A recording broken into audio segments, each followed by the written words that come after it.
Hey all, this is a video for my students at Loudoun Valley High School that are currently building the CPUVille kit Z80 computer. We're on our second day today, and I'm unable to be there with you today, so I just want to give you a few instructions. If you happen to stumble across this video on the internet and you're not part of that group, well, I hope you find it interesting, but it's not going to make a whole lot of sense to you out of context. First of all, I left my toolkit there for you to use. It's a black bag right on the cart with your computers. Go ahead and open that up. Take out the two soldering iron stands. Put the two soldering irons in them. Get out all the other tools like the wire cutters and the solder sucker, the protective eyewear, and the fire extinguisher because you want to be safe. Clear the table off of anything and make sure that the cords aren't interfering near the hot tip of the soldering iron. Go ahead and plug them in. Make the sponge wet, so let them heat up so we can get ready to solder. I left some solder in there as well. So last week we started on our display kit, and my display kit is also in that black bag in the zippered pocket on the side from the main compartment. You can use it as a reference. Please don't hurt it. It's the only one I have that's built. So here is the breadboard for your or the circuit board for your display kit.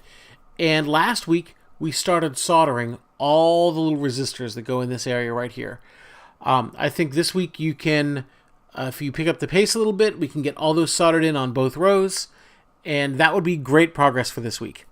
If you want to get a little farther than that, you can also start soldering the LEDs. I'll talk about that in a second. And you can also solder this little thing that goes over here. On my board, you'll see this little tan disc. And that is a capacitor. And it looks something like this. So the one on this board is this kind of capacitor, and it is much like the resistors in that it doesn't have a direction. We can put it in either way. That's not true of the LEDs. Those we're going to have to put in a particular direction. Now there's another kind of capacitor that looks like a little tin can. And these you have to put in a specific way. If you don't, they can explode with about the power of a decent-sized firecracker and do some damage. They can hurt. But the little one we have to solder on this board looks just like this. Does not have a direction that we need to worry about. Once we have all the resistors soldered in, you can put in that little capacitor on the side. And then we can start talking about the LEDs. This is an LED. And it does have a direction, and there are two ways to know the direction that it needs to face. First of all, we need to figure out which way it's pointing.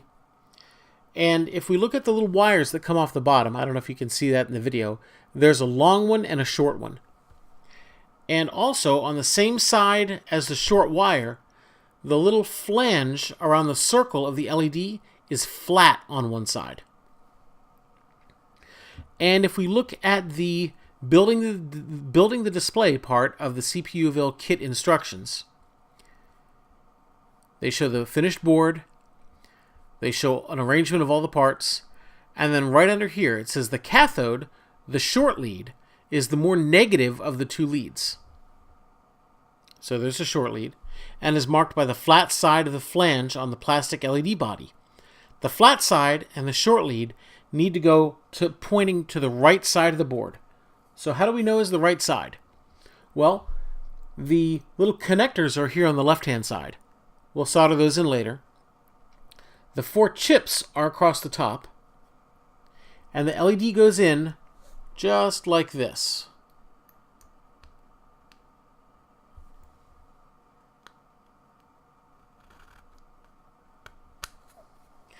Now we bend those out just to hold it, and the LED will sit there. And you want to make this as flush and as tight as possible, because otherwise, well, it'll function either way, but if we make it flush and tight, the whole board will come out looking nice and clean and even.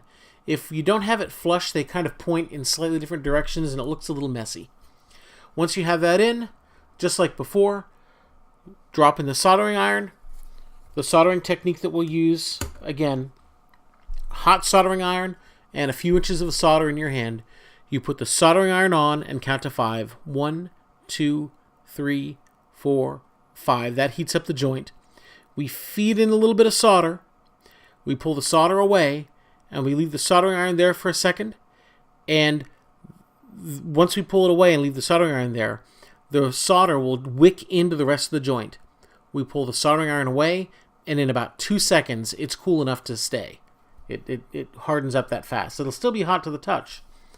If you put in all the lights or all the resistors and just start going down the line, you can get very fast with this.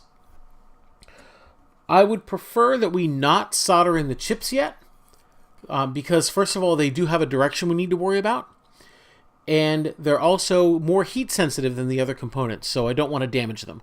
I want to make sure you're good and fast with the resistors and the LEDs. Next week when I come, we'll be able to test to make sure your LEDs are in the right way. In fact, hopefully we don't get too far ahead with the LEDs yet, because if we have to fix anything, it can be, a little difficult if they're already soldered in and already trimmed, all that kind of thing. You can solder in the 2 connectors. They don't have a direction that they need to go, although there is a convention. If you look at the little the little cutout or the little picture on the board, it shows a little cutout, a little notch on the right-hand side. Well, if you take the board and turn it so they're at the top, they're at the right-hand side. There's a similar corresponding little notch in the little connectors you have. Frankly, it doesn't matter, but it's just one of those things that in situations where it does matter, it's nice to have everything the way you expect it. It's just kind of like good code formatting. If we look at the book, I was showing you here on page 11, it shows how the LEDs need to be oriented. If we look down at page 58, we see the display schematic and explanation. Next week, I will show you how to read this, and we will even prototype what those chips across the top of the board do. We'll set up a little thing on a breadboard. We'll look at the schematic diagram and the specification sheet for that 74LS240 chip, and I'll show you how to read this diagram. What we've been building so far, the resistors that you started soldering last week are the ones right along here. And hopefully we will have all those soldered this week, and maybe even started on the LEDs, which are these little black triangles.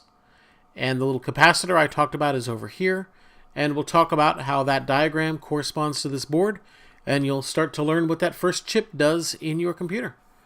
I'm sorry work is keeping me away this week, but I hope to see you next week. Until then, my tools are yours to use. As long as Mr. Snyder's happy with that, you can come in any morning this week and work on your boards. I'll see you soon.